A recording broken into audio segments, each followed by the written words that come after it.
Greetings, Star Citizens. This is Nightcrawler speaking. I'm here to present an idea called thruster lock that I believe can improve the flight and combat experience both in atmosphere and out of atmosphere, both in a gravity well and out of a gravity well, both in large ships and in small ships and everything in between. I think it's very important that CIG really nails the flight model, and soon. Yesterday, last year, 2 years, 3 years ago. First of all, Squadron 42 can't be released until the flight model is nailed, and actually quite a few months after that. The mission scripting in Squadron 42 has to be balanced in accordance with the flight model, and the AI needs to know how to do its maneuvers properly. So the mission team and the AI team both need to be able to get their job done, and until there's a finalized or nearly finalized flight model and combat model, that can't be done. In addition, in the persistent universe, even if everything's working perfectly, if the server tick rate is fabulous and no one's falling through floors or desyncing, there's no rubber banding, even if all of that went out the window and it was a very smooth experience, unless the core of the game, the core of the gameplay, that is flight and combat, is good and fun and engaging and with high skill ceiling and hopefully a low skill floor, but to me high skill ceiling is much more important. Unless those things can be achieved, no one's actually going to have fun even if the game is running smoothly. Now, there have been many different flight models over the many years of Star Citizen, and they've each had their strengths and weaknesses, but none of them has really satisfied everyone. And I think my thruster lock idea can possibly bring the strengths of all of these systems together and potentially bring a few things that CIG has been wanting desperately to have in the game, finally within the grasp of the flight model. So in the earlier versions, 6 degrees of freedom was sort of the name of the game. You could rotate in all three directions. You could strafe in all three directions. So that's a total of 6 degrees of freedom right there. And you can still do that today. But the key difference is that in these older flight models, your thrusters were just totally overpowered. So much so that the main engines didn't actually do anything. You could turn off the main engines by going into decoupled mode and have really no impact on your performance. And you pretty much were able to just zip around like a dragonfly, or a UFO, or however you want to think about it, and it was kind of nuts. The combat in these older versions was like trying to hit, I don't know, it was like trying to hit a dragonfly from another dragonfly. And of course this benefited gimbal weapons, but it was still pretty fun for a short period of time. It was extremely active. There was pretty much no variety in the gameplay here. What was there was fun, but the experience was always, extreme changes in distance and trying to hit something that's moving incredibly quickly and unpredictably. And there was basically no such thing as a chase. If you got close to an opponent, they could just do that. Or more likely, they'd do that and then way back around.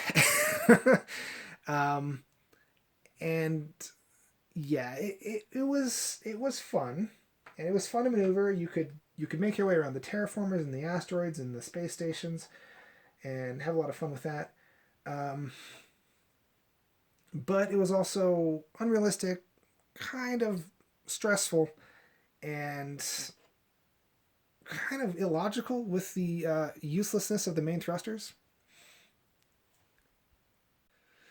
Now, the newer flight model, it still has a 6 degrees of freedom, but the thrusters are extremely weak to the point where you can't really use those thrusters to outmaneuver someone's aim. While this makes fixed weapons a bit more useful because enemies can't bounce around all over the place quite as easily, it doesn't really close the gap that much because now gimbaled weapons basically never miss. Well, auto gimbaled weapons especially never miss. So yeah, the little maneuvering you can do with your maneuvering thrusters is enough to evade fixed weapons, but pretty much nothing else. It's also pretty much impossible to evade missiles. And a lot of people out there are going to say, well, you should use countermeasures to evade missiles. And I disagree. I think countermeasures should help you evade missiles. I think it should still be a test of skill to evade missiles. I don't think you should ever be like, oh, well, I'm out of countermeasures, therefore I'm going to die because there are missiles. I have no hope. Unless it's an extremely dense asteroid field or something.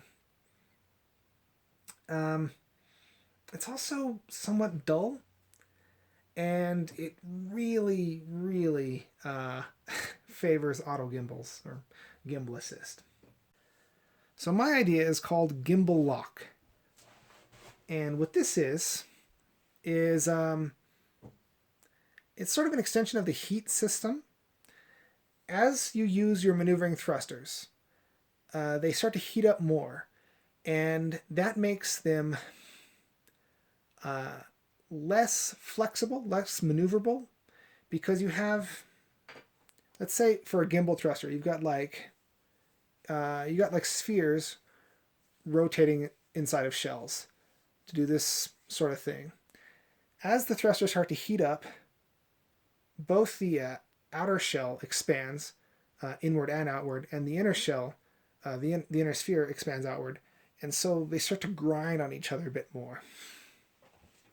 As a result of this, the hotter the thrusters are, the slower they're going to react. The slower you can change direction. So, for instance, you can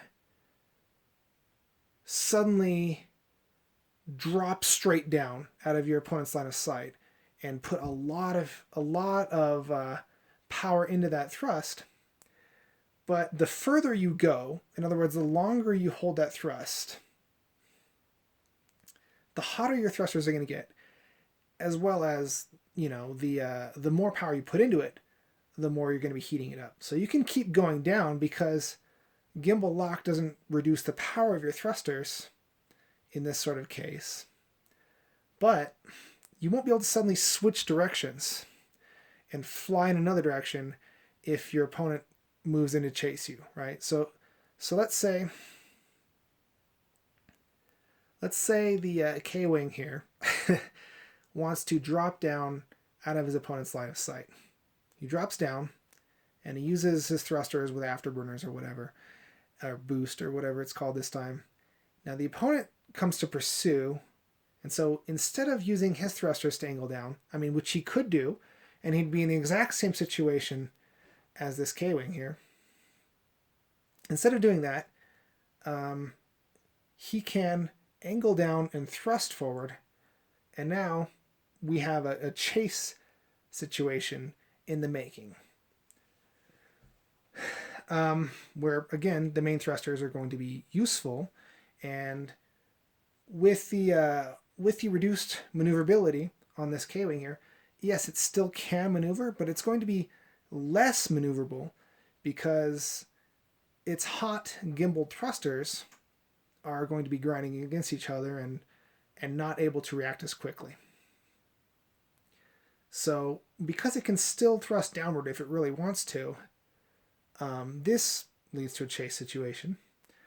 Or if it decides to switch directions and thrust in this direction, it's going to take a while to actually get all of its thrusters in position, and so we still have a potential chase.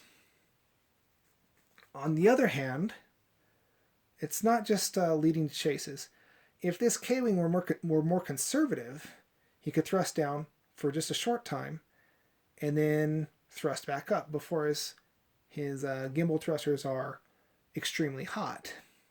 So as long as he has small amounts of maneuvering, he can change directions. But the longer he does this, the more his thrusters are going to heat up, and the slower it's going to be before he changes direction. Now, of course, I'm sort of exaggerating with these models here. Now, what this sort of model provides is it allows you to dodge through asteroids. Let's say we're back in one of the previous versions of the game, and you're coming out of Quantum, and there's an asteroid directly in front of you, and you're moving so fast that without powerful thrusters like is currently in the game, there's no way to avoid it because you just slowly accelerate. In a case like this, even in, say, a large ship coming out of Quantum, they can still thrust down really hard to avoid this large asteroid in the way, because gimbal lock only influences their ability to change directions for their thrusters to change directions and for them to be nimble, as it were, like this. It doesn't affect their ability to actually get out of the way of something. Additionally, if they're traveling through an asteroid field of smaller asteroids or debris or whatever the case is, they can still thrust a bit less to dodge smaller rocks, and the closer that they dodge those rocks, the less they're heating up their thrusters, and the longer they can avoid gimbal lock. Now this allows us to encourage more exciting dodging of debris and asteroids, or traveling between the trenches and stuff of space stations. So that's another advantage. Finally, larger ships will tend to have fewer gimbal thrusters and more joint thrusters and fixed thrusters. And these ones are going to be differentially affected by thruster lock. So fixed thrusters, of course, are not going to be affected by thruster lock at all, but you're not going to want these on small, super maneuverable craft. This will allow ships that are larger and have these fixed thrusters to still maintain maneuverability, but it's not going to be nearly as precise as a small ship. So the small ship can still sort of fly in circles a bit, just not go completely crazy in order to avoid thruster lock. And the larger ships, they can still maneuver, but it's not going to be like extremely precise maneuvering. Of course, the joint thrusters, which are sort of like cylinders sliding over each other instead of like spheres sliding under shells, they're going to be somewhere between the two. So they're going to be less affected by thruster lock, but they're also going to be less useful in providing the precision maneuvering that you would expect in a maneuverable craft. So with a system like this, you have a system where ships are still capable of maneuvering, but at long distances, they can't maneuver nearly as far and rapidly. They can maneuver quickly in one direction, which sets up a chase, or they can maneuver a little bit back and forth, and that provides less effective maneuverability at long range, because their relative movement is going to be a lot less. Now at shorter range, this maneuverability will actually still be enough. The shorter the range, the more these smaller maneuvers can be effective, and this sets up for more dynamic, complex maneuvers at short range, which allows for knife fighting and some very, very cool situations like that. This also allows for ships to dodge missiles that are coming toward them. But if enough missiles are launched, such that they're all coming from a bunch of different directions, or they're one right after another, the ship's thrusters are going to start to lock up a bit, and they're going to be less and less effective. And then you're going to have to start dropping more countermeasures and stuff like that. Personally, I think that ships should always be, well, obviously if it's torn to pieces and not maneuverable, this might not be the case, but I think the primary way of dealing with missiles should be through skill-based maneuvering. Your HUD should tell you whereabouts that missile's coming in from, and not just, like a bunch of flashing markers on your screen. It should give you an indication of where the missile's coming from, and perhaps the distance as well. And this will allow the player to maneuver to avoid it, instead of just relying on dumping a bunch of flares.